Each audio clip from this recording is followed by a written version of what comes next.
নমস্কার, অসীম সৃজনধারা চ্যানেলে তোমাদেরকে স্বাগত জানাই। এই কাজটা করছি, এটা আমার এক মামির ব্লাউজে। তো মামি আমাকে অনেক দিন থেকে বলছিল যে একটা ব্লাউজে ফেব্রিকের ডিজাইন করে দেওয়ার জন্য। তো নীল রঙের যেহেতু ব্লাউজটা ছিল, তো তার জন্যে নীলের ওপরে সাদা রঙটা খুব সুন্দর লাগে দেখতে। তাই আমি অন্য কোনো কালার না দিয়ে পুরো কাজটা সাদা দিয়েই করছি।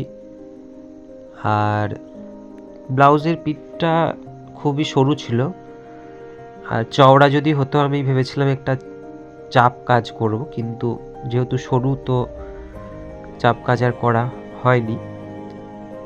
আর একটু ফাঁকাও রাখতে হয়েছে, তার কারণ কাজটা যদি খুব ঘিঞ্জি হয়ে যায় দেখতে আর ভালো লাগবে না। তো পুরো ভিডিওটা তোমরা দেখো, কেমন হয়েছে কমেন্টে জানিও, আর এভাবেই আমার পাশে থেকো। তোমাদেরকে অসংখ্য ধন্যবাদ।